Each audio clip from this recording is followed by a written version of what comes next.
सट देव करना meeting total correction total मनवे का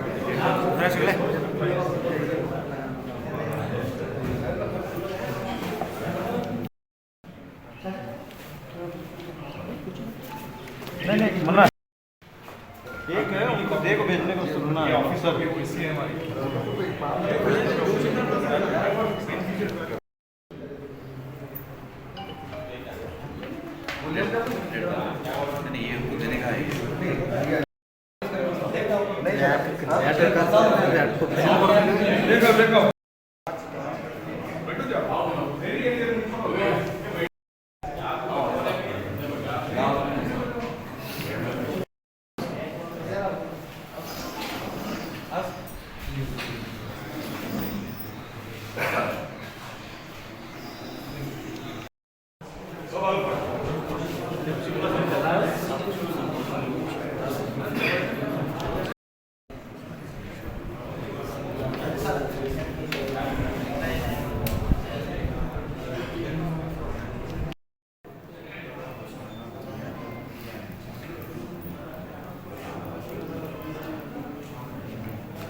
ಹಿಸ್ಟಾರಿಕಲ್ ಎಲ್ಲ ಡೀಟೇಲ್ಸ್ ಅದಾವ sir.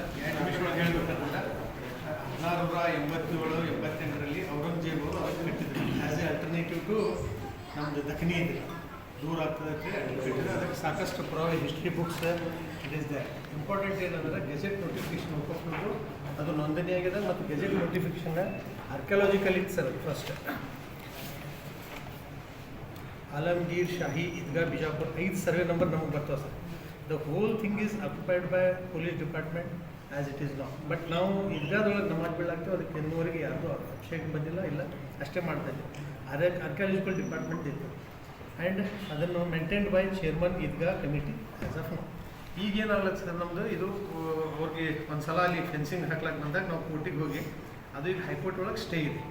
That stay copy is that you can say 688 to 689. वो बता छोड़ो stay copy. I could order to stay the demolition of food property CTS 688 1689. ನಾವು ಏನು ಹೇಳಕ್ಕೆ ಇದು ಈ ಸ್ಟೇನು ಇದೆ. ಮತ್ತು ಸಾಕಷ್ಟು ಇದರೊಳಗೆ Mysore state gazette Bijapur district ಒಳಗೂ it is well mention Aurangzeb Idgah near so and so. Then Bombay presidency gazetteer ಒಳಗೂ it is been mentioned very clearly other the size, why it was constructed, what is its size. Next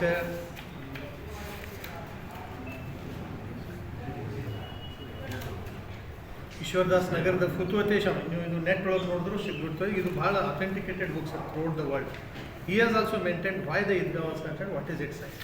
next ನಮ್ಮದೇ ಆದ history of Bijapur sir, ನಮ್ಮ historian ನಮ್ಮ ಇವ್ರು ಇಮಾರತ್ ಅಲ್ಲಿ ಬಂದಿದ್ದು, very competent man. ಯಾಕೆ ಬರೆದ್ರು ಅನ್ನೋದು ಈದ್ಗಾ ಆಲಮ್ಗೀರ್ ಅದ್ರ ಬಗ್ಗೆ ಡೀಟೇಲ್ಸ್ ಇದೆ. ನೆಕ್ಸ್ಟ್ ವಿಜಾಪುರ ಜಿಲ್ಲೆದ ಇದು ಇದೆ ಸರ್ ಗೆಜೆಟ್. ವಿಜಯಪುರ ಜಿಲ್ಲೆ ಬಾಗಲಕೋಟೆ ಜಿಲ್ಲೆಯು ಸೇರಿದಂತೆ ಪರಿಷ್ಕೃತ ಆವೃತ್ತಿ ಕರ್ನಾಟಕ ರಾಜ್ಯ ಗೆಜೆಟ್ ಭಾರತ ಸರ್ಕಾರ. ಇದರೊಳಗೂ ಔರಂಗಜೇಬ್ ಈದ್ಗಾ ಪುರಸಭೆಯ ದೊಡ್ಡ ಜಲಾಶಯದ ಹತ್ತಿರ 1687ರಲ್ಲಿ ಔರಂಗಜೇಬನು ನಿರ್ಮಿಸಿದ ಈದ್ಗಾ ಇದೆ. ಅದು ಈ ನಗರವನ್ನು ಆಕ್ರಮಿಸಿಕೊಂಡ ಮೇಲೆ ಬಕ್ರೀದ್ ಮತ್ತು ಇತರ ಹಬ್ಬಗಳ ಸಂದರ್ಭದಲ್ಲಿ ಮುಸ್ಲಿಮರ ಸಭೆಗಾಗಿ ಕಟ್ಟಿಸಲಾಯಿತು. ಇನ್ನು ನಮಾಜ್ ಪ್ರತಿ ಬದಿಯಲ್ಲಿ 130 ಗಜ್ 130 ಗಜ್. ಗಜ್ ಅಂದರೆ ಸರ್ 3 ಫೀಟ್ ಇದು ಒಂದು, ಅದನ್ನು 2 ಗಜ್ ಅಂದರೆ 2 ಸೆಮೀಸ್ ಅಂದರೆ ನಿಯರ್ಲಿ 400 ಫೀಟ್ ಇದೆ ಸ್ಕ್ವೇರ್. ಬಟ್ ನಮ್ಮಲ್ಲಿ ಇದ್ದಿದ್ದು ಬರೀ 80 ಫೀಟ್. ಒಂದು ಸೈಡ್ ಇದೆ, ಒಂದು ಸೈಡ್ 80 ಇದೆ. ಉಳಿಕಿದ್ದು ಹೆಡ್ ಕ್ವಾರ್ಟರ್ ಇದೆ. ಅಳತೆಯುಳ್ಳ ದೊಡ್ಡ ಚೌಚಾಕಾರ ಆವರಣವು ಇದು ಹೊಂದಿದೆ. ಬಯಲಿನಲ್ಲಿರುವ ಈ ಕಟ್ಟಡವು ಏಕರೂಪಕವಾಗಿ ಸರಳವಾಗಿದೆ. ಆವರಣದ ಪ್ರತಿಯೊಂದು ಮೂಲೆಯಲ್ಲೂ ಒಂದು ಗೋಪುರ. ಆ್ಯಸ್ ಆಫ್ ಇದು ಇದ್ದವರೆಗೂ ವಿ ಗೆಟ್ ಡೇ ಆ್ಯಂಡ್ ಇಲ್ಲಿ ಡಿ ಸಿ ಆಫೀಸ್ ಒಳಗೆ ಕಾರ್ಪೊರೇಷನ್ದಿಂದ ಪೊಲೀಸ್ ಡಿಪಾರ್ಟ್ಮೆಂಟ್ ಮೀಟಿಂಗ್ ಆಗಿ one fine day will demolish that ಇದು ಅಂತೇಳಿ ಏನೋ ನಮಗೆ ನ್ಯೂಸ್ ಬರ್ತಿದೆ. We don't have any authenticated. ಆ ನ್ಯೂಸ್ ಅಪ್ರಿಹೆನ್ಷನ್ ಈಗೇನಾಗಿದೆ ಸರ್, ತಾವು ಸೋಲಾಪುರ ರೋಡ್ ಅಲ್ಲಿಂದ ಸ್ಟಾರ್ಟ್ ಮಾಡಿದ್ದೇವೆ. So naturally we thought it's a right time to meet you and apprise you of the things. ಯಾಕಂದರೆ ಡಿ ಸಿಗಳು ಒಂದು ವರ್ಷ ಅಥವಾ ಒಂದು ಎಲ್ಲರಿಗೂ ಗೊತ್ತು, ರಣವೀರ್ ಸಾದ್ರು ಎಲ್ಲ ಗೊತ್ತಿತ್ತು, ಅವರು ಔಟ್ರೈಟ್ ರಿಜೆಕ್ಟ್ ಮಾಡೋದು. ಶಿವಕುಮಾರ್ ಔಟ್ರೈಟ್ ಇಲ್ಲ ಈಗ ಅದು ಮಾನ್ಯುಮೆಂಟ್ ಅದ, ಇಲ್ಲೆಲ್ಲ ಹಿಸ್ಟೋರಿಯನ್ಸ್ ಕೃಷ್ಣ ಕೋಲಾರ ಕುರ್ಕಂಡು ಪೇಪರ್ಗಳು ಕೊಟ್ಟರೆ ಸಂಯುಕ್ತ ಕರ್ನಾಟಕ ಗದ್ದಿ ಅವರೆಲ್ಲಕ್ಕಿಂತ ಹೆಚ್ಚು ಹಿಸ್ಟ್ರಿ ಬುಕ್ ಅವ್ರು ಬಂದು ಇದೊಂದು ಆರ್ಕೊಲಾಜಿಕಲ್ ಇದೆ, ಇದು ಎಂದೂ ಟಚ್ ಮಾಡಬಾರ್ದು ಅವರು ಹೇಳಿದ್ರು. ಸೊ ಇದೆಲ್ಲ ಇದ್ದಾಗೂ ನಮ್ಗೆ ಅಲ್ಲೆಲ್ಲೆಲ್ಲಿ ನ್ಯೂಸಸ್ ಬರೋದ್ರಿಂದ ಸ್ವಲ್ಪ ಹೆದರಿಕೆ, ಆತಂಕ. ಮತ್ತೊಂದು ಏನಾಗ್ಲತ್ತೆ ಸರ್, ಇದಕ್ಕೆ ಹಿಂದೂ ಮುಸ್ಲಿಮ್ದು ಕಲರ್ ಕೊಡೋ ಪ್ರಯತ್ನ ನಡೆದது. Whereas it has nothing to do with Hindus and Muslims with department. ಅಲ್ಲಿ ಯಾವಾಗಲೂ ಹೋಗಿ ವಿಸಿಟ್ ಮಾಡಿ ಸರ್, ಹಿಂದೂಗಳೇ ಹೆಚ್ಚು ಸಿಗ್ತಾರೆ ಇದ್ರೊಳಗೆ. ಬಿಕಾಸ್ 5 times ನಾವು ವರ್ಷೊಳಗೆ 2 ಸಲ ಸಣ್ಣ ಮಸೂತಿ ಅದ, ಅಲ್ಲಿ ಹೋಗಿ ಕೂತ್ರೆ ಇದೇನು KS IS ಪ್ರಿಪ್ರೇಷನ್ದ ಜನ ಅಲ್ಲಿ ಹುಡುಗರು ಅದಾರೆ, ಅವ್ರು ಸಂಜೆ ಕೂತಲ್ಲಿ ಗ್ರೂಪ್ ಡಿಸ್ಕಷನ್ ಮಾಡ್ತಾರೆ. ಅವರಿಗೆ ನೀರು, ಟಾಯ್ಲೆಟ್ ಎಲ್ಲ ನಾವು ಉಚಿತವಾಗಿ ನಾವು ಕೊಡ್ತೀವಿ. ಸುಮಾರು 30 ವರ್ಷದಿಂದ ಒಂದು ಸಣ್ಣ ಗಲಭೆ, ಒಂದು ಸಣ್ಣ ಕಂಪ್ಲೇಂಟ್ ಇಲ್ಲ ಹಿಂದೂ ಮುಸ್ಲಿಮ್ ಇದ್ದಾಗೂ. ಕೆಲವು ಮಂದಿ ತಮ್ಮ ವೆಸ್ಟೆಡ್ ಇಂಟ್ರೆಸ್ಟ್ ಇರುತ್ತೆ, ತಮ್ಮ ಯಾವುದೇ ಒಂದು ಇದ್ರ ಮಾಡಲಿಕ್ಕೆ. ತಾವು ದಯಮಾಡಿ ಇದಕ್ಕೆ ಭಾಳ ಒಳ್ಳೆಯ ಸಭೆ ಮಾಡಿ ನಮ್ಗೆಲ್ಲರಿಗೂ ಇನ್ವಾಲ್ವ್ ಮಾಡಿ ಇದ್ರ ಬಗ್ಗೆ ಒಂದು ಸ್ಟೇಟ್ಮೆಂಟ್ ಇದು ಪಟ್ಟು ಕ್ಲಿಯರಿಫೈಡ್ ಮಾಡಿ ನಮ್ಮಲ್ಲಿರುವ ಆತಂಕ. ಯಾಕಂದರೆ ಎಲ್ಲರೂ ಒಂದು ಕಮ್ಯುನಲ್ ಇದು ಪ್ರಚೋದನೆ ಆಗ್ಲಿಕ್ಕೆ ಅವಕಾಶ ಕೊಡಬಾರ್ದು. ಯಾಕಂದ್ರೆ sir this is one part. ಈಗ ಅವ್ರು ಹೇಳ್ತಾರೆ ಅದು ರೋಡಿಗೆ ಅಡೆತಡೆ ಆಗ್ತದೆ sir. I am my self engineer and so many engineers ಆಗಿದೆ. ಅದು ಎಂದೂ ಆಗಲ್ಲ ಸರ್. ಮೊದಲಿನ ಡಿ ಸಿಗಳಿಗೂ ನಾವು ಬಂದು ಕ್ಲಿಯರ್ ಮಾಡ್ತಿದ್ವಿ. ಉಸ್ತಾದ್ ಅವರು ಮಿನಿಸ್ಟರ್ ಇದ್ದಾಗ ನನಗೆ ಇಲ್ಲಿ ಕರ್ಕೊಂಡು ಬಂದು ಒಳಗೆ ಹೋಗಿ ಹೇಳಿಸಿದ್ರು ಇದಕ್ಕೆ ಅಲ್ಟರ್ನೇಟಿವ್ ತೋರಿಸಿದ್ರೆ ಅವ್ರು ಸಾಕಷ್ಟು ಅಲ್ಟರ್ನೇಟಿವ್. ಇದು Idgah was the base line for the road. The road is constructed because Idgah is there. Idgah came first, then that Solapur road came. So Idgahದಿಂದ ನೀವು ಅಳೆದು ಬಿಟ್ಟರೆ ಅಂದರೆ ಅಲ್ಲೆಲ್ಲ ಡಿಲಾಪಿಟೆಡ್ ಬಿಲ್ಡಿಂಗ್ಸ್ ಅದಾವೆ. ಯಾಕಂದರೆ ಇದು ಹೋಗ್ತದೆ, ಯಾರು ಹೊಸ ಕಟ್ಟಡ ಮಾಡಿಲ್ಲ ಅಲ್ಲಿ.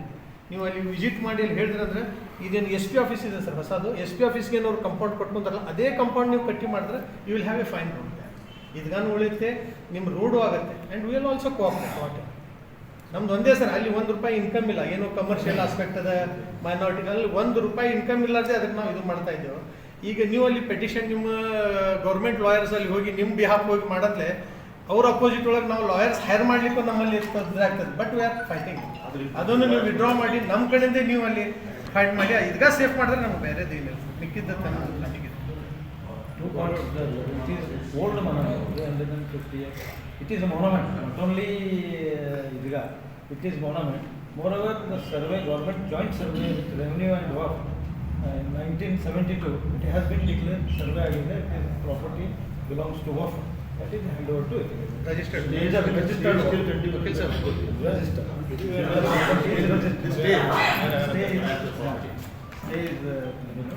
According to the definition of the archaeological monument, if any monument is history of more than 100 years, it is deemed to be as a historical Remains Protection Act. It comes under the 1958 Act, Remains Protection Act, and it is again considered in 2010 amendment also.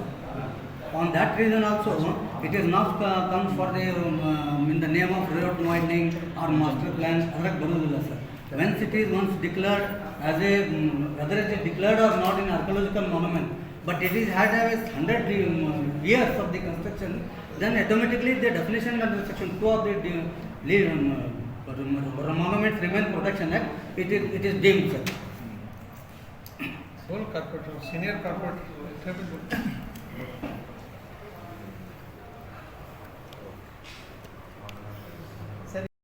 Tank ಹಿಂಗೆ ಕಟ್ಟಿದ್ವಲ್ಲ sir, ಆ water tank ತೆಗಿಲಿಕ್ಕೆ ಒಂದು notice ಕೊಟ್ಟ. ಅದರಿಂದ ನಮ್ಗೆ ಆತಂಕ ಉಂಟಾಗಿದೆ sir. ಮತ್ತು ಮೊದಲು ಈಗ ನಾವು ಬಬಲೇಶ್ವರ ನಾಗನಲ್ಲಿ ನೋಡ್ಬೋದು, ಒಂದು ಸಣ್ಣ ಇಷ್ಟೇ ಅದ, ನಮ್ಮದೇ ಮುನ್ಸಿಪಾಲ್ಟಿ ಪ್ರಾಪರ್ಟಿ ಇದೆ. ಅದಕ್ಕೆ ನಾವು ಅದು ಬಿಟ್ಟು ಕಿಸಿ ಬೇರೆ ರೋಡ್ ಮಾಡಿಬಿಟ್ಟು. ಆದರೆ ಇದು ದೊಡ್ಡ ಒಂದು ವಕಫ್ ಆಸ್ತಿ ಅದ, ಮಾನ್ಯುಮೆಂಟ್ ಅದ, 100 years ಅದ, ಇದು ಅದ. ಆದರೂ ಕೂಡ ನಾವು ಅದಕ್ಕೆ ಪದೇ ಪದೇ ಆತಂಕ ನಮ್ಗೆ ಸಿಗಲಾಗ್ತದೆ. ಆದರೆ ಏನೂ ಸಮಸ್ಯೆ ಇಲ್ಲ ಸರ್. ಹಾಗಾದ್ರೆ ಇಂಡಿಯಾ ಸರ್ ಹೇಳಿದಾಗ ನಾವು SP ಆಫೀಸ್ಲಿಂದ ಸರಳ ಕಟ್ ಮಾಡ್ಕೊಂಡ್ಬಿಟ್ರೆ ಆಯ್ತು ಸರ್, ಅದು ಮಾಡಿ ರೋಡ್ ಹಾಕಿತ್ತು. ಅದು ಅಲ್ಲದೆ ನಾವು ಅದಕ್ಕೆ ಕಂಟಿನ್ಯೂ ರೋಡ್ ಮಾಡಬೇಕಾದ್ರೂ ಅದು ಆಗ್ತಾಯಿಲ್ಲ. ಅಲ್ಲೇ ನೀವು ವಾಟರ್ ಟ್ಯಾಂಕ್ನಿಂದ ಅಲ್ಲಿ ನಮ್ಮ ಬಬಲೇಶ್ವರ ನಾಕತನ ಅಲ್ಲಿನೂ ಕೂಡ ಈಗ ಸುಮಾರು ಒಂದು 20 ಫೂಟ್ ರೋಡ್. ಸೊ ಅದರಿಂದ ಅದು ಸ್ಟೇಟ್ ಹೈವೇ ಸರ್, ಮೊದಲಿಂದ ಸ್ಟೇಟ್ ಟು NH 13 ಸರ್, ಮೊದಲಿಂದ ಬಿಜಾಪುರ್ನಾಗ ಸೋಲಾಪುರ ರೋಡಿಂದ ಅದು ಕಂಟಿನ್ಯೂ ಆಗಿದೆ. ಆದರೂ ಕೂಡ ಅಲ್ಲಿ ಏನೂ ಆತಂಕ ಆಗಲಿಲ್ಲ. ಇವತ್ತು ಸುಮ್ಗೆ ಒಂದು ಕಲರ್ ಕೊಡಬೇಕನ್ನೋದು ಉದ್ದೇಶದಿಂದ ಇಲ್ಲ. ತಮಗೆ ಗೊತ್ತಿದೆ ಸರ್, ಈಗ ಸೋಲಾಪುರ ರೋಡಿಗೆ ತಾವು ನಿನ್ನೆ ನಮ್ಮ ಕಾರ್ಪೊರೇಟ್ ಮಾಡಿದೆವು, ಅದಕ್ಕೆ ಯಾರಿಗೂ ತೊಂದರೆ ಬರಲಿಲ್ಲ. ಯಾರ್ಯಾರು ಅದಕ್ಕೆ ಇದು ಅಬ್ಜೆಕ್ಟ್ ಮಾಡಿಲ್ಲ. ಅದು ಮಾಡಿ ಒಳ್ಳೆ ಆಗಲಿ, ರೋಡ್ ಚಲೋ ಆಗಲಿ, ಇಲ್ಲೇನೂ ಕೂಡ ಅಬ್ಜೆಕ್ಷನ್ ಇಲ್ಲ ಸರ್. ನೀವು ಆ ಥರ ಏನಿಲ್ಲ ರೋಡ್ ಮಾಡ್ಕೋಬೇಕಾಗಿತ್ತು. ಇದರ ಅತೀಕರಣ ಬೇರೆ ಮಾಸ್ಟರ್ ಪ್ಲಾನ್ ಬೇರೆ. ಅತೀಕರಣ ತೆಗಿಲಾಕ ಯಾವುದೂ ತೊಂದರೆ ಇಲ್ಲ. ಮಾಸ್ಟರ್ ಪ್ಲಾನ್ ತೆಗಿಬೇಕಾದ್ರೆ ಕೆಲವರು 4161 ಎಲ್ಲ ಆಗಬೇಕಾಗ್ತೈತಿ, ಅದೆಲ್ಲ ಮಾಡ್ತೀವಿ. ಸುಮ್ಮನೆ ತರಾತುರಿಗಳಿಗೆ ಬಂದು ತೆಗಿಲಕ್ಕೆ ಪ್ರಯತ್ನ ಮಾಡಿದ್ರೆ ಸುಮ್ಮನೆ ವಿಜಾಪುರ ಶಾಂತ ಅಂತ ನಾವು ಬಂದಾಗಿಂದ ಯಾವುದೂ ಕೆಲಸ ಇಲ್ಲ, ಯಾವುದೂ ಸಣ್ಣ ಪುಟ್ಟ ಗರಿಮೆ ಆಗಲಿಲ್ಲ. ಇವತ್ತು ಆಗಬಾರ್ದು ಅನ್ನೋದು ಉದ್ದೇಶ. ನಮ್ಮ ಇಡೀ ಸಮಾಜ ಕೂಡ ತಮ್ಮಲ್ಲಿ ರಿಕ್ವೆಸ್ಟ್ ಮಾಡ್ಕೊಳ್ದೇನಂದ್ರೆ ತಾವು ದಯಮಾಡಿ ಅದ್ರ ಬಗ್ಗೆ ಕುಲಂಕುಷವಾಗಿ ವಿಚಾರ ಮಾಡಿ ಅಲ್ಲಿ ರೋಡ್ ಅನುಕೂಲ ಆಗ್ತೈತೆ, ಆ ರೋಡನ್ನು ನೋಡ್ಕೊಂಡು ಕಿಸಿ ಆ ಕಡೆ ಮನೆಗಳು ತೆಗೆದು ಕಿಸಿ ಎದುರು ಮಾಡ್ಬೋದು. ಅದು ಇದಗ ತೆಗೆದ ಮೇಲೆ ಅದು ಏನೂ ಮಾಡೋಕ್ಕಾಗಲ್ಲ. ಸೊ ನಾವು ಅಂದರೆ ನಮ್ಮ ಭಾವನೆಗಳು ನಮ್ಮ ಇದು ಅದರ ಜೊತೆಯಲ್ಲಿ ಕೂಡಿದ ಇಡೀ ಸಮಾಜ, ಬಿಜಾಪುರ ಸಮಾಜದೆಲ್ಲ ಕೂಡಿದ ಒಕ್ಕಟ್ಟಾಗಿ ಅಲ್ಲೆಲ್ಲ ಕೂಡಿ ಎಲ್ಲ ಧರ್ಮದವರು ಬರ್ತಾರೆ. ಒಂದೇ ಮುಸಲ್ಮಾನ್ ಅಲ್ಲ ಅಷ್ಟೇ, ಆದರೆ ನಾವು ಅಲ್ಲೇ ಹುಟ್ಟು ಬೆಳೆದು ಅದೇ ಇದ್ರಾಗ ಏರ್ಪೋರ್ಟ್ನಾಗ ನಾವು ಹುಟ್ಟಿದ ಅಲ್ಲೇ ನಾವು ಅಲ್ಲಿದ್ದು ಅವಾಗಿನ ನೋಡ್ಕೊಂಡು ಬಂದು. ಸೊ ದಯಮಾಡಿ ತಾವು ಅದ್ರ ಬಗ್ಗೆ ಪ್ರತ್ಯಕ್ಷ ನೀವು ಇದು ಮಾಡಿ. ಮೊಹಮ್ಮದ್ ಮೊಹಸಿನ್ DC ಸಾಹೇಬ್ರು ಬಂದಾಗೂ ಅದೇ ಆಗಿತ್ತು ಸರ್. ಆಮೇಲೆ ಅವ್ಕಿದ ಮೊದಲು ಡಿಶ್ ಅವ್ರು ಬಂದಾಗೂ ಅದೇ ಆಗಿತ್ತು. ಎಲ್ಲರೂ ಬಂದ್ಬಿಸಿ ಇಲ್ಲ ತೆಗೆದು ಬೆಳೆದ. ಇವತ್ತು ಕಾರ್ಪೊರೇಷನ್ಗೆ ಒಂದು ನೋಟಿಸ್ ಕೊಟ್ಬಿಟ್ಟು ಆ ಡೆಮಾಲಿಷನ್ ಮಾಡ್ಬೇಕು ವಾಟರ್ ಟ್ಯಾಂಕ್ ಅಂತ ಕಿಸಿ ಹೇಳಿದ್ಮೇಲೆ ನಮ್ಗೆ ಇದಗಾನು ಇದು ಮಾಡ್ಬೋದು ಅಂತ ಕಿಸಿ ಒಂದು ತೊಂದರೆ ಆಗ್ತಾ ಇದೆ ಸರ್. ಅದಕ್ಕೆ ದಯಮಾಡಿ ನಾವು ಏನದ ಅದಕ್ಕೆ ಒಂದು ಇದು ಮಾಡಿ ಅದು ಒಂದು ಗೇಟ್ ಕಿಸಿ ಏನಾದರೂ ಮಾಡಲಿ, ನಾವೆಲ್ಲರೂ ಕೂಡಿ ನಾವು ನಿಮ್ಮ ಜೊತೆಲಿ ಇರ್ತೀವಿ ಅಂತ ನಮ್ಮಲ್ಲಿ ಮನವಿ ಮಾಡ್ತೀವಿ sir. Gazetted work property details ಆಗಿ ಎಲ್ಲರೂ ಮತ್ತು ಇಂಜಿನಿಯರ್ ಸಾಹೇಬರು ಟಪಾಲು ಎಲ್ಲ ಕೊಟ್ಟಿದೆ. ನಮ್ಮೊಂದು ರಿಕ್ವೆಸ್ಟ್ ಏನಿದೆ, ನೀವು ಅಲ್ಲಿ ವಿಸಿಟ್ ಮಾಡಿ. ನಮ್ಮೆಲ್ಲ ಸಮಾಜದಿಂದ ನಾನು ರಿಕ್ವೆಸ್ಟ್ ಮಾಡ್ತಾ ಇದ್ದೀವಿ, ಆ್ಯಸ್ ಸೂನ್ ಆ್ಯಸ್ ಪಾಸಿಬಲ್ ನೀವು ಇವತ್ತು ನಾಡಿದ್ದು ಯಾವಾಗ ವಿಸಿಟ್ ಮಾಡಿ. ಮುನ್ಸಿಪಾಲಿಟಿ ಕಮಿಷನರಿಗೆ ಅಲ್ಲಿ ಕರೆದು ಇದರ ಬಗ್ಗೆ ಸ್ವಲ್ಪ ನೀವೊಂದು ಸ್ಟೇಟ್ ಆಗಿ ಸ್ಟೇಟ್ಮೆಂಟ್ ಕೊಟ್ಟಿದ್ದಾರೆ ಸ್ಪಷ್ಟವಾಗಿ, ಇದು ಇಶ್ಯೂ ಮುಗಿದ್ಬಿಡ್ತೈತೆ.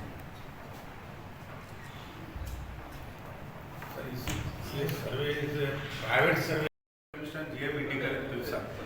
ಅವರು ಸ್ಪೆಷಲ್ DC ಅಪ್ಗ್ರೇಡ್ ಮಾಡಿ ನಾವು ಸರ್ವೆ ಮಾಡಿದ್ದಾರೆ ಸರ್. ಅದು ಕರ್ನಾಟಕ ಸರ್ಕಾರಿ ಸರ್ವೆ ಮಾಡಿದ್ದಾರೆ sir. Is A old monument, 300 old monument protect ಮಾಡಬೇಕು ಸರ್. ಇದು ನಮ್ಮ ಕರ್ತವ್ಯ ಅದ. ಇದು ಕಮಿಷನರ್ ಏನದ ಸರ್, ಎಲ್ಲ ಅದು ಹೊರಗೆ ಬಂದಿದ ಮೇಲೆ ನಾವು ಬಂದಿದ್ದು ಸರ್. ಎಲ್ಲ ಇದು ವಾತಾವರಣ ಬಂದದ, ಹೊರಗೆ ಎಲ್ಲ ಟಿವಿ ಮೇಲೆ ಬಂದಿದ್ದ ನಿಮ್ಮ ಕಡೆ ಗಮನಕ್ಕೆ ತಗೊಳಕ್ಕೆ ಬಂದಿದ್ದು ಸರ್. ಅದು ಒಂದು ಸ್ವಲ್ಪ ವಿಚಾರ ಮಾಡಿರಿ. ಪ್ರೊಟೆಕ್ಟ್ ಮಾನ್ಯುಮೆಂಟ್ ಓಲ್ಡ್ ನಾವು ಇದು ಪೆಟಿಷನ್ ಕೊಡಕ್ಕೆ ಬರ್ಲಾಕ ನಾವು ಎಲ್ಲಕ್ಕಿಂತ ಮೊದಲು ಅವ್ರು ಬಂದು ಕೂತಿದ್ರು ರಣಜೀವ್ ಅವರು ಅವ್ರು ಹೇಳಿದ್ರು ಅಪ್ಪು ಪಟ್ಟಣ ಸಿಟಿ ಈ ಈದ್ಗಾ ಒಳಗಿನ ಆಡಿ ಬೆಳೆದ್ರ ಮುಂದೆ ಇದು ಈದ್ಗಾ ಮೊದಲಿಡದೆ ಹಿಂಗೆ ಅದ, ಇದಕ್ಕೆ ಏನೂ ಸಂಬಂಧ ಇಲ್ಲ. ಹೆಡ್ ಕ್ವಾರ್ಟರ್ ಅದ, ಅದು ಏನು ಮಾಡ್ತಾರೆ.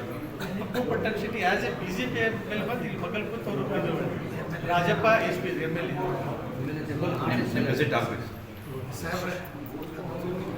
ಪುರಾಣಿ ಹಳ್ಳಿ ಮಾರಾಟದ ಲಕ್ಷ್ಮೀ ಗುಡಿ ದರ್ಗಾ ಅದನ್ನೂ ಉಳಿಸ್ರಿ ಅಂತೀವಿ. ಅದರ ಮುಂದೆ ಹೋಗೋಣ, ಅದನ್ನು ಹಳಿನೇ ಪುರಾಣಿ ಮತ್ತು ಗೋಲ್ಗುಮಟ್ ಇಬ್ರಾಹಿಂ ರೋಜಾ ಮತ್ತು ಅಂತ ತೆಗೆದು ಕೂತ್ರೆ ಒಂದು 20 ಕೋಟಿ ಕಡೆ ಎಕ್ವೈರ್ ಮಾಡ್ರಿ. ಅವಾಗೇ ಇದೇ MLA ಅವರು ಬಿಡಿಸ್ಲಾಕ ಕೊಟ್ಟಿಲ್ರಿ ಪಟ್ಟಣ ಶೆಟ್ಟಿ ಸಾಹೇಬ್ರಿದ್ದಾಗ. ಬಸನಗೌಡ್ರಿ ಅವರು ಮುಂದೆ ಜಾಗ ಕೊಡ್ತೀನಂತ್ರಿ ಆ ಮುಂದಿನವ್ರಿಗೆ. ಅವಾಗ ಬ್ಯಾಡ್ರಿ ಇದು ಬೆಳೆಸಬಾರ್ದಂತ ಇವರೇ ಅಂತಾರೆ. ಆ ಕಡೆ ತಗೋರಿ ಒಂದು 20 ಕೋಟಿ ತಗೋರಿ. ಇದು ಏನು ಹಳಿ ಇಮಾರತ್ ಲಕ್ಷ್ಮೀ ಗುಡಿ ಇರಲಿ, ದರ್ಗಾ ಇರಲಿ, ಹಳಿ ಇಮಾರತ್ ಏನಿರ್ತಾವ ಅದು ಉಳಿಸ್ರಿ. ನಿಮ್ಮ ಕೈಯಾಗದ ಅವರು ಇದಕ್ಕೆ ಕಬ್ಜಾ ಮಾಡೀನಿ, ಅದು ಕಬ್ಜಾ, ಅದು ಸರ್ಕಾರದೇ ಇರಲಿ ರೀ. ಅವ್ರಿಗೆ ಸ್ವಲ್ಪ legal senior Apprehension of demolition of the old monument. We have come not as a community, as the citizens of Bijapur, to protect the beautification of the historical city of Bijapur, which is called as the Queen of the Deccan. And now the authorities, local authorities have undertaken the process of demolishing the building under the guise of the removing the encroachment. Sir, if encroachment is to be removed, the building is standing since more than 3 centuries.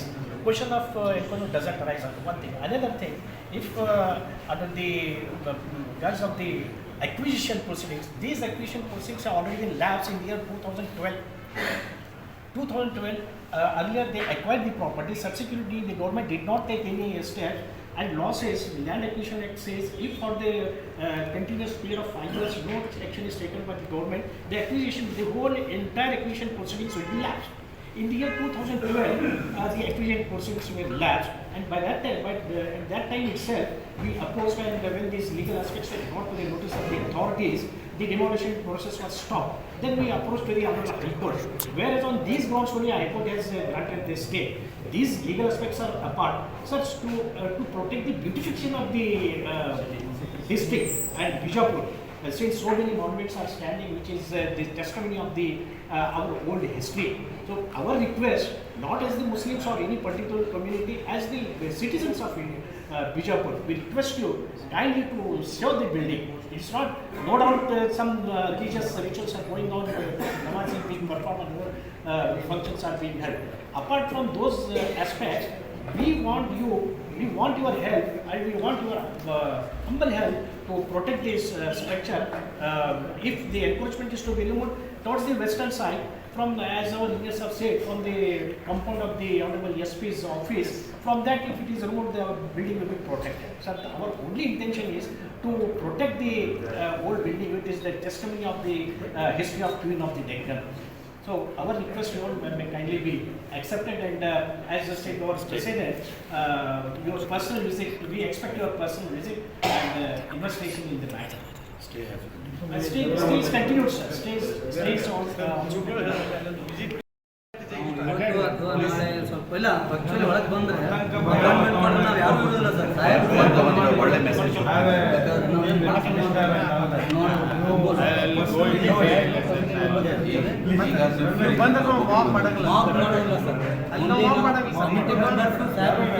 To find out some solution of personal visit is necessary, sir. Not that ನಾನು ಬಿಜಾಪುರ ಇಷ್ಟೆಲ್ಲ ಬಂದು 6 ತಿಂಗಳಾಗಿದೆ, ಎಲ್ಲ ಅಡ್ಡಾಡಿದ್ದೀನಿ, ಅಲ್ಲೇ ಅಡ್ಡಾಡಿದ್ದೀನಿ, ನೋಡಿದ್ದೀನಿ. Yes. ಮತ್ತೆ ಅದನ್ನ ಅಪೋನೆಂಟ್ಸ್ಗೂ ಕರೆದ್ರು ನಡೀತದೆ ಸರ್. Nice argument healthy. ಇದನ್ನ let me go through this. Please ಚೆನ್ನಾಗಿ ಡಿಸ್ಕಸ್. ಪ್ಲೀಸ್ ಏನು ಭಯ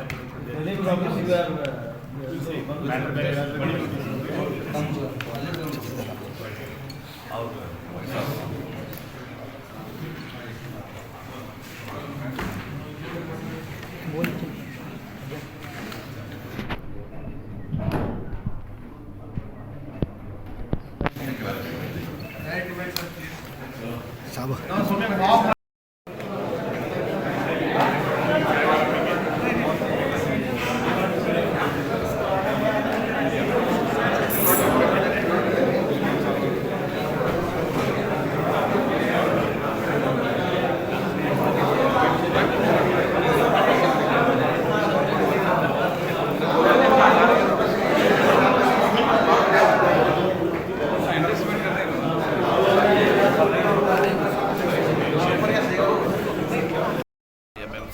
ज़िला बीजापुर और बीजापुर शहर के ज़िम्मेदारों की जानिब से डिप्टी कमिश्नर को एक मेमोरेंडम पेश किया गया है और ये मेमोरेंडम आलमगीर शाही ईदगाह के तहफ़्फ़ुज़ के हवाले से पेश किया गया है। ऐसी इत्तलाएँ मिल रही थी कि शोलापुर रोड के उस जानिब से इंक्रोचमेंट वगैरह हटाए जाने की कार्रवाई हो रही है, बल्कि कार्रवाई चल रही है। इसी कार्रवाई के होते हुए मुमकिन है कि आने वाले दिनों में आलमगीर ईदगाह को डेमोलिश करने की भी कार्रवाई हो सकती है। ये ऐसी इत्तलाएँ मिल रही थी, तो अव्वल फुर्सत इस हवाले से हम सब ने इस सिलसिले में डिस्कशन किया, मशवरा किया। टपाल इंजीनियर साहब इस सिलसिले में आगे हैं, लाहौरी वकील साहब हैं और शहर के सारे ज़िम्मेदारान हैं। हम सब ने आपस में मशवरा किया कि आज चल करके हम डिप्टी कमिश्नर के नॉलेज में वो सारी तफसीलात ले आएँ जिसका जानना डिप्टी कमिश्नर के लिए ज़रूरी है। तो आज हमने एक मेमोरेंडम पेश किया और उस मेमोरेंडम के साथ जो ज़रूरी दस्तावेज़ात हैं ईदगाह के हवाले से, चूँकि ये हज़रत औरंगज़ेब आलमगीर रहमतुल्लाह अलैह के ज़माने में बनाया गया ईदगाह है, इसकी तारीख़ है, इसकी हिस्ट्री है और बहुत ही मुस्तनद किताबों में इसकी तफसील मौजूद है। और उसके साथ साथ ये कर्नाटका वक्फ बोर्ड के गैज़ेट में भी है, गैजेटेड प्रॉपर्टी है और इस पर बाज़ाब्ता तौर पर हाई कोर्ट का स्टे भी है। ये सारी तफसीलात हमने डिप्टी कमिश्नर के सामने पेश की। तो डिप्टी कमिश्नर से हमने ये भी गुजारिश की है कि आप अव्वल फुर्सत वक्त निकाल करके ईदगाह विज़िट करें और ईदगाह की अहमियत जानें, ईदगाह की तारीख़ी हैसियत जानें कि ये कितनी पुरानी इमारत है और किस कदर अहमियत की इमारत है। हमने उनसे गुजारिश की है तो उन्होंने वादा किया है कि आने वाले दिनों में जल्द अज जल्द वो ईदगाह विज़िट करेंगे। इस सिलसिले में हम तमाम से कहना चाहेंगे कि ये एक तारीख़ी शहर की तारीख़ी इमारत है और दस्तावेज़ात इसके मौजूद हैं और हाई कोर्ट का ऑर्डर मौजूद है, वक्फ की प्रॉपर्टी है।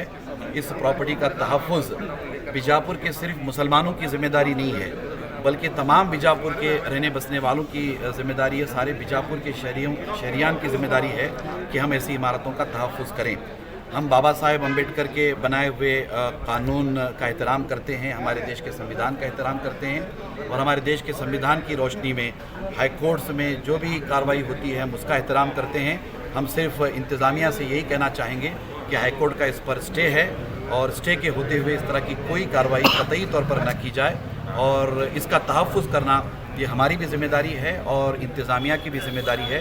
उम्मीद है कि आने वाले दिनों में डिप्टी कमिश्नर और ज़िला इंतज़ामिया इसके तहफ़्फ़ुज़ के लिए बेहतरीन इक़दाम करेंगे और बीजापुर में हमारा यहाँ का जो माहौल है हिंदू मुसलमानों का आपस में हम प्यार मोहब्बत से रहे हैं, किसी भी मसले में लेकर किसी इख्तलाफ का शिकार नहीं हुए हैं, ये इस अच्छे माहौल को बरकरार रखा जाएगा और आने वाले दिनों में इस ईदगाह के तहफ़्फ़ुज़ के लिए जो भी ज़रूरी कार्रवाई होगी ऐसी कार्रवाई डिप्टी कमिश्नर की जानिब से होगी।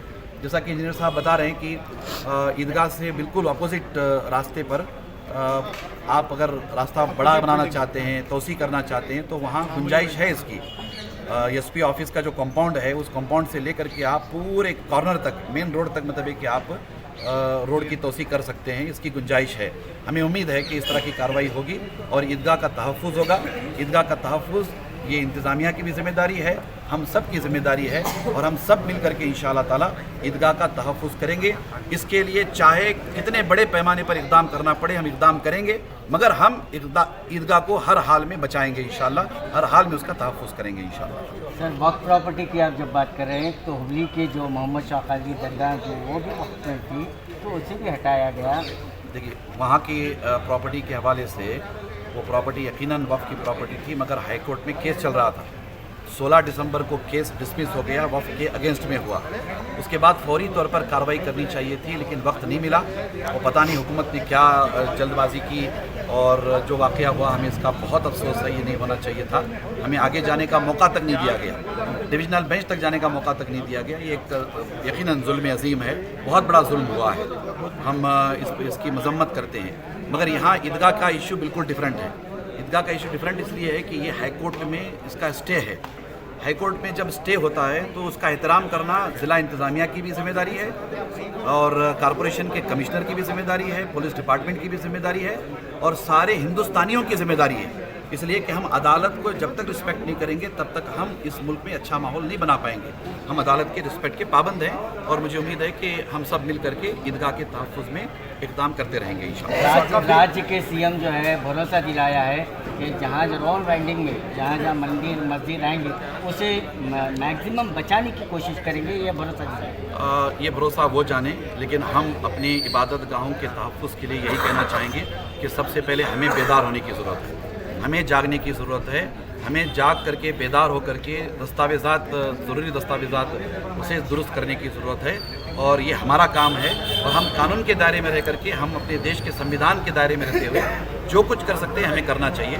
हमें किसी नेता पर, किसी भी पॉलिटिशियन पर कोई भरोसा नहीं है। सर बीजापुर में अभी 77 एकड़ जो वक़्फ़ की प्रॉपर्टी थी वो हमारी जो सिटी के एमएलए हैं उन्होंने सिटी स्टेट गवर्नमेंट के नाम पे किया, उसके बारे में उसके सिलसिले में वक्फ बोर्ड कार्रवाई कर रहा है। आने वाले दिनों में उसकी तफसीलात आपको बता दी जाएगी।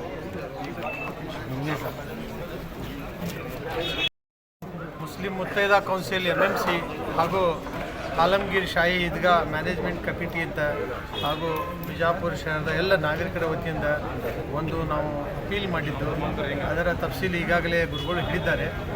ಆಲಂಗೀರ್ ಶಾಹಿ ಈದ್ಗಾ ಇದು ನಮ್ಮ ಸೋಲಾಪುರ ರೋಡಿನ ವಾಟರ್ ಟ್ಯಾಂಕ್ ಇತ್ತಲ್ಲ ಓಲ್ಡು, ಆ ವಾಟರ್ ಟ್ಯಾಂಕಲ್ಲಿ ಬಿಜಾಪುರದ ಎಲ್ಲ ಜನರಿಗೆ ನೀರು ಇದು ಆಗ್ತಿತ್ತು, ಸರಬರಾಜು ಆಗ್ತಿತ್ತು. ಆ ವಾಟರ್ ಟ್ಯಾಂಕ್ ಒಂದು ಈದ್ಗಾದ ಮೇಲೆ ಕಟ್ಟಿತ್ತು. ಆ ಈದ್ಗಾವನ್ನು ಆಲಂಗೀರ್ ಅವರ ಮೊಘಲ್ ದೊರೆಯಾದ ಔರಂಗಜೇಬರು 1687 ಕಟ್ಟಿದ್ದು. ಅದನ್ನು ಈಗ ಹೆಡ್ ಕ್ವಾರ್ಟರ್ದವರು ಯೂಸ್ ಮಾಡ್ತಾ ಇದ್ದಾರೆ. ಅದು ಸಾಕಷ್ಟು ವರ್ಷದಿಂದ, ಸುಮಾರು 325 ವರ್ಷಗಳಿಂದ ಮುಸ್ಲಿಮರಲ್ಲಿ ನಮಾಜ್ ಮಾಡ್ಕೊಂಡು ಬಂದಿದ್ದಾರೆ. ಯಾವುದೇ ಅಲ್ಲಿ ತೊಂದರೆ ಇಲ್ಲ, ಎಲ್ಲ ಹಿಂದೂ ಮುಸಲ್ಮಾನರು ಒಂದುಗೂಡಿ ವರ್ಷದಲ್ಲಿ 2 ಸಲ ನಮಾಜ್ ಆಗುತ್ತೆ. ಅಲ್ಲಿ ಒಂದು ಸಣ್ಣ ಮಸೂದಿ ಇದೆ, 5 ಒಂದು ನಮಾಜ್ ಆಗುತ್ತೆ. ಬಟ್ ಈವರೆಗೂ ಅಲ್ಲಿ ಯಾವುದೂ ತೊಂದರೆ ಇಲ್ಲ. ಆದರೆ ಈಗ ರಸ್ತೆ ಅಗಲೀಕರಣದ ನೆಪವೊಡ್ಡಿ ಅದಕ್ಕೇನೋ ನುಕ್ಸಾನ್ ಮಾಡಬೇಕು ಅನ್ನೋದೇ ಒಂದು ಹುನ್ನಾರ ನಡೆದಿದ್ದು ನಮ್ಮ ಗಮನಕ್ಕೆ ಬಂದಾಗ ನಾವು ಮಾನ್ಯ ಜಿಲ್ಲಾಧಿಕಾರಿಗೆ ಬಂದೆವು. ನಮಗೆ ತಿಳಿಸೋದೇನೆಂದರೆ ಈದ್ಗಾ ಅದಂತೇಳಿ ಆ ರೋಡ್ ಆಗಿತ್ತು, ಈದ್ಗಾನೇ ಅದಕ್ಕೊಂದು ಬೇಸು. ಈಗ ನಿಮ್ಗೆ ರೋಡು ಹೆಚ್ಚು ಮಾಡೋದಿತ್ತಂದ್ರೆ ಈಗೇನು SP ಆಫೀಸ್ ಇದೆಯಲ್ಲ ಅದರದ ಕಂಪೌಂಡ್ ನೀವು ಕಂಟಿನ್ಯೂ ಮಾಡೋದಲ್ಲಿ ನಿಮ್ಗೆ ಸಾಕಷ್ಟು ಎಷ್ಟು ರೋಡ್ ಬಿಟ್ಟು ಬೇಕಷ್ಟು ಸಿಗುತ್ತೆ. ಅಲ್ಲಿ ಇರುವ ಮುಂದಿನ ಕಟ್ಟಡಗಳು ಎಲ್ಲ ಓಲ್ಡ್ ಕಟ್ಟಡಗಳು ಯಾವುದು ಹೊಸ ಕಟ್ಟಡ ಆಗಿಲ್ಲ ಅಲ್ಲಿ. ಅದು ಯಾಕಂದರೆ ರೋಡ್ ವೈಡ್ನಿಂಗಲ್ಲಿ ಹೋಗ್ತಾ ಅದರ ಮಾಲೀಕರು ಇನ್ನೂವರೆಗೆ ಅದಕ್ಕೆ ಟಚ್ ಮಾಡಿಲ್ಲ. ಅವರು ಕಾಯ್ಕೋತ ಕೂತಾರೆ ರೋಡ್ ವೈಡ್ ಮಾಡಿ, ಅದು ಅವ್ರದ್ದು ಮನೆ ಹೋಗಿ ಅವ್ರಿಗೆ ಕಾಂಪೆನ್ಸೇಷನ್ ಸಿಕ್ಕರೆ ರೋಡು ಆಗುತ್ತೆ ಪರ್ಮನೆಂಟ್. ಅದನ್ನು ಬಿಟ್ಟು ಇದೀಗ ತನ್ನದೇ ಆದ ಒಂದು ಸೈಡ್ಗಳಿದೆ ಅದಕ್ಕೆ ಡಿಸ್ಟರ್ಬ್ ಮಾಡಿ ಎಲ್ಲೋ ಒಂದು ಹುನ್ನಾರ ಏನಪ್ಪ ಬಿಜಾಪುರದಲ್ಲಿ ಕಮ್ಯುನಲ್ ಇದು ಕೊಡಬೇಕಂತ ವಿಚಾರ ಇದೆ. ಯಾಕಂದರೆ ಎಲ್ಲರಿಗೂ ಒಂದು ದೊಡ್ಡ ಮಾತು ಸ್ಪಷ್ಟಪಡಬೇಕಾದ್ರೆ ಇದೀಗ ಆಲಮ್ಗೀರ್ ಶಾಹಿ ಈದ್ಗಾದೇನು ಇಶ್ಯೂ ಇದೆ ಅದು ಹಿಂದೂ ಮುಸಲ್ಮಾನ್ ಇಶ್ಯೂ ಅಲ್ಲ. ಹಿಂದೂ ಮುಸಲ್ಮಾನಕ್ಕೆ ಏನೂ ಸಂಬಂಧ ಇಲ್ಲ. ಅದು ಅಲ್ಲಿ ಇರುವ ಒಂದು ಕಮಿಟಿ ಮತ್ತು ಪೊಲೀಸ್ ಡಿಪಾರ್ಟ್ಮೆಂಟ್ನಲ್ಲಿ ನಡೆದಿದ್ದ ಒಂದು ಸಮಸ್ಯೆ ಆಗಿದೆ. ಅದು ಈಗಾಗಲೇ ಹೈಕೋರ್ಟ್ನಲ್ಲಿದೆ ಅದರ ಇದು ವಿಷಯ. ಹೈಕೋರ್ಟ್ನಲ್ಲಿ ಅದರ ಮೇಲೆ ಸ್ಟೇ ಇದೆ, 2 ಸ್ಟೇ ಇದಾವೆ, 688, 689, 686 ಇದ್ದಾಗಲೂ ಯಾರೇ ಒಬ್ಬರು ಒಂದು ತಮ್ಮದೇ ಆದ ಒಂದು ಕೆಲಸ ಮಾಡೋದು ಬಿಜಾಪುರೊಳಗೆ ನಡೆದಿದೆ. ಅದಕ್ಕೊಂದು ಕಮ್ಯುನಲ್ ಕಲರ್ ಕೊಟ್ಟ ನಾ ಎಲ್ಲ ಬಿಜಾಪುರದ ನಾಗರಿಕರಿಗೆ ಇಲ್ಲಿ ಹಿಂದೂ ಮುಸಲ್ಮಾನ ಅಣ್ಣ ತಮ್ಮರ ಜೊತೆ ಇರ್ಕೊಂಡು ಬಂದೆವು. ಇದಕ್ಕೆ ಯಾವುದಕ್ಕೂ ನೀವು ತಲೆಗೂಡದೆ ಆ ಈದ್ಗಾವನ್ನು ಉಳಿಸುವುದು ನಮ್ಮ ಕಾರ್ಯದ ನಿಮ್ಮ ಎಲ್ಲರ ಕರ್ತವ್ಯ ಆಗಿದೆ. ಅದೊಂದು ಐತಿಹಾಸಿಕ ಕಟ್ಟಡ. ಇತಿಹಾಸದ ಎಷ್ಟು ಬುಕ್ಸ್ ನೀವು ತೆಗೆದು ನೋಡ್ರಿ, ಇತಿಹಾಸದ ಗೌರ್ಮೆಂಟ್ ಗೆಜೆಟ್ಸ್ ತೆಗೆದು ನೋಡ್ರಿ, ಗೌರ್ಮೆಂಟ್ ರಿಕಾರ್ಡ್ಸ್ ತೆಗೆದ್ರೆ ಅದು ಆಲಮ್ಗೀರ್ ಶಾಹಿ ಈದ್ಗಾ ಅದರ ವಿಸ್ತೀರ್ಣದ ಯಾವಾಗ ಕಟ್ಟಿದ್ರು, ಹ್ಯಾಂಗೆ ಕಟ್ಟಿದ್ರು, ಯಾವ ಕಾರಣಕ್ಕಾಗಿ ಅಲ್ಲಿ ಈದ್ಗಾ ಕಟ್ಟಿದ್ರು ಅನ್ನೋದು ನಿಮ್ಗೆ ಡೀಟೇಲ್ಸ್ ಸಿಗ್ತವೆ. ಇದೆಲ್ಲ ಇದ್ದಾಗೂ ನಾವು ಕಾನೂನು ಬಾಹಿರವಾಗಿ ಅಲ್ಲಿ ಏನರ ಆ್ಯಕ್ಟಿವಿಟಿ ಮಾಡ್ಲಿಕ್ಕೆ ಹೋದಲ್ಲಿ ಈ ಬಿಜಾಪುರದ ಹಿಂದೂ ಮುಸಲ್ಮಾನರು ಎದ್ದು ಆ ಕೆಲಸವನ್ನು ನಾವು ನಿಂದಿಸ್ತೇವೆ ಅನ್ನೋದು ಇದು ನಾವು ಜಿಲ್ಲಾಡಳಿತ ಗಮನಕ್ಕೆ ಆಲ್ರೆಡಿ ತಂದಿದ್ದೇವೆ. ಇದು ಬರೀ ಮುಸಲ್ಮಾನರು ಇದ್ರ ಬಗ್ಗೆ ಹೋರಾಡ್ತಾರೆ ಅಂತ ತಿಳ್ಕೊಬೇಡ. ಸಾಕಷ್ಟು ಹಿಂದೂಗಳ ಭಾವನೆಗಳು ಅದ್ರ ಕೂಡ ಕೂಡಿದ್ದೇವೆ. ಯಾಕಂದರೆ ಅಲ್ಲಿ ವಾಟರ್ ಟ್ಯಾಂಕ್ ಅದು. ಈಗಾದರೂ ಅಲ್ಲಿ ನಾವು ನಮ್ಮ ಮಸೂತಿಯಿಂದ ಅಲ್ಲಿ 10 ತೊಟ್ಟಿ ಇಟ್ಟಿದ್ದೇವೆ ನೀರಿನ. ಸುಮಾರು 30 ವರ್ಷದಿಂದ ಅಲ್ಲಿ ನೀರು ಒಯ್ತಾರೆ. ಅಲ್ಲಿ ನೀರು ಒಯ್ದ್ರಿಗೆ ಎಲ್ಲರೂ ಮುಸಲ್ಮಾನ್ ಇಲ್ಲ. ನಿಮಗೆ ಏನಾದ್ರು ನೋಟಿಸ್ ಕೊಟ್ಟಾರ ಅವರು? ನಮಗೆ ಏನೂ ನೋಟಿಸ್ ಕೊಟ್ಟಿಲ್ಲ. ಅದೇನಿದೆ ಎಲ್ಲೋ ಅವರು ಅದು ಹೆಡ್ ಕ್ವಾರ್ಟರ್ದ ಇದ್ರೊಳಗಿದೆ ಇರೋದ್ರಿಂದ ಅವರು ನಮಗೆ ಪಾರ್ಟಿ ಮಾಡಲತ್ತೆ ಹಿಂಗೇನು ತಿಳಿದಿರ್ತಾರೆ. ಆದರೆ ನಾವು ಆಲ್ರೆಡಿ ಪಾರ್ಟಿ ಇದ್ದೇವೆ. ಉತಾರಿ ಒಳಗೆ ನಮ್ಮ ಹೆಸರು ಬಂದಿದೆ ಆಲಮ್ಗಿರಿ ಶಾಹಿ ಈದ್ಗಾ ಅಂತೇಳಿ ಉತ್ತಾರ ತೆಗೆದು ನೋಡ್ರೆ 688, 69 ಅದಕ್ಕೂ ಹುನ್ನಾರ ಹಾಕಿ ಅದು ನಮ್ಮ ಹೆಸರು ತೆಗೆದು ಪ್ರಯತ್ನ ನಡೀತಾ ಇದೆ. ಇದೇನು ರಾಜಕೀಯ ಷಡ್ಯಂತ್ರ ನಡೀತು ಇದೆ, ಎಲ್ಲೋ ಒಂದು ರಾಜಕೀಯ ಷಡ್ಯಂತ್ರನೂ ಇದೆ. ಬಿಜಾಪುರದಲ್ಲಿ ಇರುವ ಒಂದು ಶಾಂತಿಯನ್ನು ಭಂಗ ಮಾಡುವ ದೃಷ್ಟಿಯಿಂದ ಇದೆ ಅಂತ ನಮಗೆ ಅನಿಸ್ತಾ ಇದೆ. ನೀವು ಮಾಧ್ಯಮದವರು ಇದಕ್ಕೆ ತಡೆ ಒಡ್ತೀರ ಇಲ್ಲ, ಅದೆಲ್ಲ ನಮ್ಗೆ ಹೇಳಿಕ್ಕಾಗಲ್ಲ. ನನಗೆ ಇದಕ್ಕೆ ರಾಜಕೀಯ ಮಾಡೋದು ನಮ್ಮದು ಇಚ್ಛೆ ಇಲ್ಲ. ನಮ್ಗೆ ಇದ್ಗ ಉಳಿಯೋದಾಗಿದೆ. ಸರ್, ಪದೇ ವಕಫ್ ಜಮೀನಿಗೆ ತೊಗೊಂಡು ನಮ್ಮ MLA ಅವರು ಸ್ಟೇಟ್ಮೆಂಟ್ ಕೊಡ್ತಾ ಇದ್ದಾರೆ. ಬಟ್ ವಕಫ್ದವರು ಇನ್ನೂ ಯಾವುದು ಇದು ಅದರಲ್ಲಿ ಇದು ಮಾಡ್ತಾ ಇಲ್ಲ. Waqf is also part of government. Waqf is also part of ಎಲ್ಲೋ ಈಗ ನೀವು ಹೇಳಾಗ್ತಿರಲ್ಲ ಅಂಥವ್ರು ಅದಕ್ಕೆ ಹೈಜಾಕ್ ಮಾಡ್ಲಿಕ್ಕೆ ಪ್ರಯತ್ನ ಮಾಡಾಕ್ತಾರೆ. ಅವ್ರಿಗಿರುವ ಅಧಿಕಾರವನ್ನು ದುರುಪಯೋಗ ಪಡಿಸ್ಕೊಂಡು ನಾವು ವಕಫ್ ಹೈಜಾಕ್ ಮಾಡಬೇಕು. ವಕಫ್ ಅಂದರೆ ಏನು, ವಕಫ್ ಯಾಕೆ ಬೇಕು? ವಕಫ್ ಒಂದು ಕಾನ್ಸ್ಟಿಟ್ಯೂಷನಲ್ ಸ್ಯಾಂಕ್ಷನ್ಡ್ ಇನ್ಸ್ಟಿಟ್ಯೂಟ್ ಇದೆ. ಅದಕ್ಕೆ ಯಾವನೋ ಒಬ್ಬನು ಹೇಳೋದ್ರಿಂದ ಆಗಲ್ಲ. ಈ ದೇಶದ ದೊಡ್ಡ ಸಂಸ್ಕೃತಿ ಇದೆ. ಒಂದು 4 ಮಂದಿ ಏನಾರ ಒಂದು ಮಾಡಿದ್ರೆ ಇದು ಆಗಂಗ್ಲತ್ತೆ. ಈ ದೇಶದ ಸಂವಿಧಾನ, ಈ ದೇಶದ ಕಾನೂನು ಮ್ಯಾಗ ನಮ್ಗೆ ಅಟಲ್ ಭರೋಸೆ ಇದೆ. ಜಿಲ್ಲಾಡಳಿತ ಮ್ಯಾಗೂ ನಮ್ಗೆ ಅಟಲ್ ಭರೋಸೆ ಇದೆ. ಇದೀಗ ಉಳಿಸೋದು ಒಂದೇ ನಮ್ಮದು ಇದು ಇವತ್ತಿನ ಕಾರ್ಯಕ್ರಮ ಇದೆ. ಬೇರೆ ಯಾವುದೇ ವಿಚಾರಕ್ಕೆ ನಾವು ಇದು ಕೊಟ್ಟು ಮತ್ತೆ ಅವ್ರಿಗೆ ಒಂದು ಇದು ಹಾಕ್ದಂಗೆ ಆಗ್ತದೆ, ಹುಲ್ಲು ಹಾಕ್ದಂಗೆ, ಅದು ನಮ್ಮದು ವಿಚಾರ ಇಲ್ಲ. Thank you. MMC तरफ से हमारे तनेजा साहेब आलमगिरी का शाही ईदगाह अतिक्रमण उधर से काटते आ रहे हैं. अतिक्रमण काटन दे क्या SP ऑफिस का कंपाउंड है, वो कंपाउंड से कर लेंगे. शाही इमारत है, कौन सी भी शाही इमारत रन दे, उसे धक्का नहीं लगाना. वो आज नहीं बनाए, 400-500 साल पहले बनाए सही. वो शाही इमारत को धक्का न को लगाओ. तुम्हें बाजू के घरा बनाए सो एक और करो लो. उनको अच्छे जगह दो, पैसे दो, देखो रोड़ा बड़े बना लो. कर कोच हमें आज DC साहब को हमारे MMC वाले हमारे भारती साहब,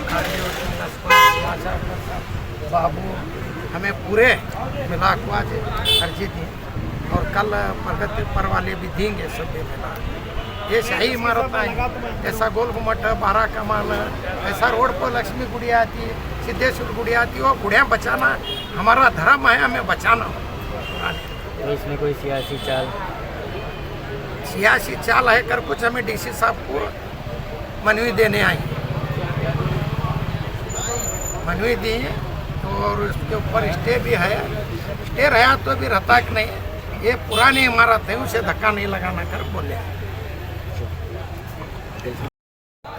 ಇವತ್ತು ಮಾನ್ಯ ಜಿಲ್ಲಾಧಿಕಾರಿ ಹಾಗೂ ಜಿಲ್ಲಾ ಆಡಳಿತಾಧಿಕಾರಿ ವಿಜಯಪುರ ಇವರಿಗೆ ಪ್ರಗತಿಪರ ಸಂಘಟನೆ ಹಾಗೂ ನ್ಯಾಯವಾದಿಗಳು ಹಾಗೂ ಆಲಂಗೀರ್ ಶಾಹಿ ಈದ್ಗಾ ಮ್ಯಾನೇಜ್ಮೆಂಟ್ ಕಮಿಟಿ ಆಡಳಿತ ಮಂಡಳಿಯ ಸದಸ್ಯರು ಪದಾಧಿಕಾರಿಗಳು ಕೂಡಿಕೊಂಡು ಮಾನ್ಯ ಜಿಲ್ಲಾಧಿಕಾರಿಗೆ ಹಾಗೂ ಜಿಲ್ಲಾಡಳಿತ ಅಧಿಕಾರಿಗಳಿಗೆ ಮನವಿ ಮುಖಾಂತರ ಅವರ ಗಮನ ಸೆಳೀಲಿಕ್ಕೆ ಬಂದಿದ್ದೀವಿ. ಏನು ವಿಷಯ ಅಂತಂದ್ರೆ, ಈಗ ಬಿಜಾಪುರ ನಗರದಲ್ಲಿ ಅತಿಕ್ರಮಣ ತೆರವುಗೊಳಿಸುವ ಕಾರ್ಯಾಚರಣೆ ನಡೆದ ಬಂದಿದೆ ಅಂತ ತಿಳಿದು ಬಂದಿದೆ ಮಾಧ್ಯಮದ ಮುಖಾಂತರ. ಆದರೆ ಈಗ ಇಲೆಕ್ಷನ್ ಸದನು ನಡೀತಾ ಇದೆ. ಈಗ ಅಸೆಂಬ್ಲಿ ಚುನಾವಣೆ ಆಗು ಟೈಮ್ನು ಐತಿ. ಇದರಲ್ಲಿ ಮಾನ್ಯ ನಮ್ಮ ನಗರ ಶಾಸಕರಾದ ಬಸನಗೌಡ ಪಾಟೀಲ್ ಯತ್ನಾಳ್ ಅವ್ರದ್ದು ಆಟ ಈಗ ಶುರು. ಏನಪ್ಪ ಅಂತಂದ್ರೆ, ಜಾತಿವಾದ ದಂಗೆ ಮಾಡಿಸೋದು, ಯಾರ್ದರೆ ಮನೆ ಕೆಡಿಯೋದು, ಯಾರ್ದರೆ ಆಸ್ತಿ ಬೀದಿ ಪಾಲು ಮಾಡೋದು, ಅಭಿವೃದ್ಧಿ ನೆಪದಲ್ಲಿ ಯಾರ್ದರೆ ಮಸೂತಿ ಕೆಡುವುದು, ಯಾರ್ದರೆ ದರ್ಗಾ ಕೆಡುವುದು, ಒಟ್ಟು ಜಾತಿವಾದ ಕೋಮುಗಲಭೆ ಸೃಷ್ಟಿಸಿ ಬೈಫರ್ಕೇಟ್ ಮಾಡಿ ಹಿಂದೂ ಒಂದು ಕಡೆ ಆಗಬೇಕು, ಮುಸಲ್ಮಾನರು ಒಂದು ಕಡೆ ಆಗಬೇಕು, ನಾನು ಮತ ಪಡೆದು ಮತ್ತು ವಾಮ ಮಾರ್ಗದಿಂದ ಗೆಲ್ಲಿ ಮತ್ತು ರಾಜಕೀಯ ಪುನರ್ ಕಂಟಿನ್ಯೂ ಮಾಡಬೇಕು ಅನ್ನೋಂಥ ಅದು ದುರುದ್ದೇಶ ಇಟ್ಕೊಂಡು ಈ ಜಿಲ್ಲಾಧಿಕಾರಿಗೆ ಹಾಗೂ ಕಾರ್ಪೊರೇಷನ್ ಕಮಿಷನರ್ಗೆ ಕೈಗೊಂಬೆಯಾಗಿ ಮಾಡಿ ಅವರನ್ನು ಬಳಸಿಕೊಂಡು ತಮ್ಮ ದುರುದ್ದೇಶವನ್ನು ಯಶಸ್ವಿಗೊಳಿಸಲು ನಿಟ್ಟಿನಲ್ಲಿ ಇದಾರಂತ ನಮಗೆ ಮೇಲ್ನೋಟಕ್ಕೆ ತಿಳಿದು ಬಂದಿದೆ. ಅದನ್ನು ಸಾರ್ವಜನಿಕರ ಮಾಹಿತಿ ಪ್ರಕಾರ. ಈಗ ನಾನು ಬಿಜಾಪುರ ಜಿಲ್ಲಾಧಿಕಾರಿಗೆ ಮತ್ತು ಮಹಾನಗರ ಪಾಲಿಕೆ ಕಮಿಷನರ್ಗೆ 2 ಪ್ರಶ್ನೆ ಮಾಧ್ಯಮದ ಮುಖಾಂತರ ಕೇಳಲಿಕ್ಕೆ ಬಯಸ್ತೀನಿ. ಪ್ರಶ್ನೆ ನಂಬರ್ 1, ಈಗ ನಡೀತಿರುವ ಸೋಲಾಪುರ ರೋಡಿಗೆ ತಾವು ಮಾಡ್ತಿರೋದು ಕಾರ್ಯಾಚರಣೆ ಮಾಸ್ಟರ್ ಪ್ಲ್ಯಾನ್ ಅಂಗವಾಗಿ ನಡೆದಿದೆಯೋ ಅಥವಾ ಇದು ರೋಡ್ ವೈಡ್ನಿಂಗ್ ಎನ್ಕ್ರೋಚ್ಮೆಂಟ್ ಕೊಡಬೇಕಾದ 2 ಉತ್ತರ ಸಾರ್ವಜನಿಕರಿಗೆ ಏನಿದೆ ಅಂದರೆ, 1, ಇದು ರೋಡ್ ವೈಡ್ನಿಂಗ್ ರೋಡ್ ಎನ್ಕ್ರೋಚ್ಮೆಂಟ್ ಕಾರ್ಯಾಚರಣೆಯಲ್ಲಿ ಕೆಲಸ ನಡೀತಾ ಇದೆಯೋ ಅಥವಾ ಬಿಜಾಪುರ ನಗರದ ಮಾಸ್ಟರ್ ಪ್ಲ್ಯಾನ್ ದಲ್ಲಿ ಈ ಕೆಲಸವನ್ನು ನಡೀತಾ ಇದೆಯೋ ಅನ್ನುವಂಥದ್ದು ಜಿಲ್ಲಾಧಿಕಾರಿ ಹಾಗೂ ಮಹಾನಗರ ಪಾಲಿಕೆ ಆಯುಕ್ತರು ಉತ್ತರಿಸಬೇಕಾಗಿದೆ ಸಾರ್ವಜನಿಕರಿಗೆ. ಒಂದು ವೇಳೆ ಇದು ರೋಡ್ ವೈಡನಿಂಗ್ ಇಲ್ಲಿಗಲ್ ಎನ್ಕ್ರೋಚ್ಮೆಂಟ್ ತೆರವುಗೊಳಿಸುವ ಕಾರ್ಯಾಚರಣೆ ಮಹಾನಗರ ಪಾಲಿಕೆ ವತಿಯಿಂದ ನಡೆದಿದೆ ಅಂದರೆ, ಆಲಂಗೀರ್ ಶಾಹಿ ಈದ್ಗಾ CTS ನಂಬರ್ 688, 689 ಅದು ಖಾಸಗಿ ಸ್ವತ್ತು. ಅದಕ್ಕೆ ಇಲ್ಲಿಗಲ್ ಎನ್ಕ್ರೋಚ್ಮೆಂಟ್ ತೆರವುಗೊಳಿಸುವ ನೆಪದಲ್ಲಿ ತೆರವುಗೊಳಿಸಲಿಕ್ಕೆ ಯಾವುದೇ ಕಾರಣಕ್ಕೂ ಯಾವುದೇ ಮೂಲೆಗೂ ಕಾರ್ಪೊರೇಷನ್ ಆಗಲಿ ಜಿಲ್ಲಾಡಳಿತ ಆಗಲಿ ಟಚ್ ಮಾಡಲಿಕ್ಕೆ ಬರುವುದೇ ಇಲ್ಲ. ಇಲ್ಲಿಗಲ್ ಎನ್ಕ್ರೋಚ್ಮೆಂಟ್ ಕಾರ್ಯಾಚರಣೆ ನಡೆದಿದೆ ಅಂತ ಜಿಲ್ಲಾಧಿಕಾರಿ ಮತ್ತು ಕಾರ್ಪೊರೇಷನ್ ಕಮಿಷನರ್ ಅವರು ಸ್ಪಷ್ಟಪಡಿಸಿದ್ದಾರೆ. ಒಂದು ವೇಳೆ ಇದು ಮಾಸ್ಟರ್ ಪ್ಲ್ಯಾನ್ನಲ್ಲೇ ಕೆಲಸ ನಡೆದಿದೆ ಅಂತ ಜಿಲ್ಲಾಧಿಕಾರಿ ಅವರು ಸೂಚಿಸಿದರೆ, ಮಾಸ್ಟರ್ ಪ್ಲ್ಯಾನ್ ಮಾಡಲಿಕ್ಕೆ ಅದಕ್ಕೆ ಆದಂತಕ್ಕಂಥ ನಿಯಮಾವಳಿಗಳು ರೂಲ್ಸ್ ಇದ್ದಾವೆ. ಮಾಸ್ಟರ್ ಪ್ಲ್ಯಾನ್ ಆಗಬೇಕು ಅಂತಂದರೆ 4-1 ಆಗಬೇಕು, 6-1 ಆಗಬೇಕು, ನೋಟಿಸ್ ಆಗಬೇಕು. ಅವು ಎಲ್ಲ ಮಾಡಿಕೊಂಡು ಅದರದ್ದು ಅಕ್ವಿಸೇಷನ್ ಮಾಡಿದ್ದ ಸ್ಥಳವನ್ನು ನಿಗದಿಸಿ ಎಷ್ಟು ಸ್ಥಳವನ್ನು ಅಕ್ವೈರ್ ಮಾಡಿರ್ತಾರೆ ಗೌರ್ಮೆಂಟ್ನವರು ಅಷ್ಟನ್ನು ರಿಹ್ಯಾಬಿಲೇಷನ್ ಆ್ಯಂಡ್ ಕಂಪೆನ್ಸೇಷನ್ 4 ಪಟ್ಟು ಕೊಡಬೇಕು.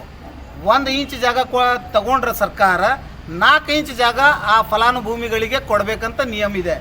ಇವೆಲ್ಲ ನಿಯಮವನ್ನು ಗಮನೀಯಗೆ ಇಟ್ಟುಕೊಂಡು ಇವರು ಕಾರ್ಯಾಚರಣೆ ಯಾವುದು ಮಾಡ್ತಾ ಇದೆ ಅನ್ನುವಂಥದ್ದು ಇವತ್ತಿನವರೆಗೆ ಸಾರ್ವಜನಿಕರೇ ಸ್ಪಷ್ಟ ಮಾಡಿರುವುದಿಲ್ಲ. ಹಾಗಾಗಿ ಜನರು ಭಯಭೀತ ವಾತಾವರಣದೊಳಗಿದ್ದಾರೆ. ಒಂದು ವೇಳೆ ಅದನ್ನೆಲ್ಲ ಆಗಿ ರಾಜಕೀಯ ಆಟವನ್ನು ಆಡಲಿಕ್ಕೆ ಇವರು ಪ್ರಾರಂಭಿಸಿ ಅಧಿಕಾರಿಗಳನ್ನು ದುರ್ಬಳಕೆ ಮಾಡಿಕೊಂಡು ಏನಾದರೂ ಮಾಡಿದರೆ ಅದಕ್ಕೆ ಈಗಾಗಲೇ ಮಾನ್ಯ ಉಚ್ಚ ನ್ಯಾಯಾಲಯ ಕಲಬುರಗಿ ಪೀಠನಲ್ಲಿ ಆ ಆಸ್ತಿಯ ವಿಷಯಕ್ಕೆ ಸಂಬಂಧಿಸಿದ ತಡೆಯಾಜ್ಞೆ ಸುಮಾರು 4 ವರ್ಷದಿಂದ ಮುಂದುವರಿಸ್ಕೊಂಡು ಬಂದಿರುತ್ತದೆ. ಮತ್ತು ಆ ತಡೆಯಾಜ್ಞೆ ಈಗಾಗಲೇ ಅಂತಿಮ ಹಂತಕ್ಕೆ ಮಾನ್ಯ ಉಚ್ಚ ನ್ಯಾಯಾಲಯದಲ್ಲಿ ಪ್ರಕರಣ ಬಾಕಿ ಇದೆ, ಆರ್ಗ್ಯುಮೆಂಟ್ ಸ್ಟೇಜಿಗೆ ಇದೆ. ಆರ್ಗ್ಯುಮೆಂಟ್ 2 ಪಕ್ಷದ ಅವಲೋಕಿಸಿ ಮಾನ್ಯ ಉಚ್ಚ ನ್ಯಾಯಾಲಯ ಏನು ತೀರ್ಪು ಕೊಡುತ್ತದೆ ಆ ತೀರ್ಪದಂತೆ ಆಡಳಿತಾಧಿಕಾರಿ ಮತ್ತು ಜಿಲ್ಲಾಧಿಕಾರಿ ಮತ್ತು ಆಡಳಿತ ಮಂಡಳಿ ಹಾಗೂ ಕಮಿಷನರ್ ನಡೆದುಕೊಳ್ಬೇಕಂತ ನಿಯಮ. ಈ ಭೂಮಿಯ ನಿಯಮ, ಈ ದೇಶದ ನಿಯಮ. ಯಾಕಂದರೆ ಯಾವುದೇ ಅಧಿಕಾರಿ ಆಗಲಿ, ರಾಜಕಾರಣಿ ಆಗಲಿ, ವ್ಯವಸ್ಥಾಪಕ ಮಂಡಳಿ ಆಗಲಿ, ಇವರೆಲ್ಲರಿಗಿಂತ ಸರ್ವಶ್ರೇಷ್ಠ ನ್ಯಾಯಾಂಗ ಇಲಾಖೆಯಿಂದ ಯಾವ ಆಸ್ತಿ ಮೇಲೆ ತಡೆಯಾಜ್ಞೆ ಇರುತ್ತದೆ ಆ ತಡೆಯಾಜ್ಞೆಯನ್ನು ಉಲ್ಲಂಘಿಸಿ ಯಾವುದೇ ಅಧಿಕಾರಿಯನ್ನು ಕ್ರಮ ಕೈಗೊಳ್ಳಬಾರ್ದಂತ ಮೇಲ್ನೋಟಕ್ಕೆ ಸ್ಪಷ್ಟವಾಗ್ತದೆ. ಈಗ 3ನೇ ಪಾಯಿಂಟ್, ಈ ಜಿಲ್ಲಾಧಿಕಾರಿಯವರು ಮತ್ತು ಕಾರ್ಪೊರೇಷನ್ ಕಮಿಷನರ್ ರಾಜಕೀಯ ಪ್ರೇರಿತವಾಗಿ ನೆಲಸಮ ಕಾರ್ಯಾಚರಣೆ ತಮ್ಮಷ್ಟಿಗೆ ತಾನೇ ಮತ್ತು ತಮ್ಮ ಥಿಂಕಿಂಗ್ ತಮ್ಮದೇ ಆದ ತಿಳುವಳಿಕೆದಂತೆ ಇವರು ಮಾಡಲಿಕ್ಕೆ ಮುಂದಾದರೆ ಅದರಂತೆ ಲಕ್ಷ್ಮೀ ಗುಡಿ ಅದನ್ನೂ ರೋಡ್ ವೈಡ್ನಿಂಗ್ದಲ್ಲಿ ಹೋಗಬೇಕಾಗ್ತದೆ. ಯಾವಾಗ ಮಸೂತಿ ಹೋಗ್ತದೆ ಅದರ ಜೊತೆಗೇ ಮಂದಿರನೂ ಹೋಗಬೇಕಾಗ್ತದೆ. ಯಾವಾಗ ದರ್ಗಾ ಹೋಗ್ತದೆ ಜೊತೆಗೇ ಚರ್ಚ್ನೂ ಹೋಗಬೇಕಾಗ್ತದೆ.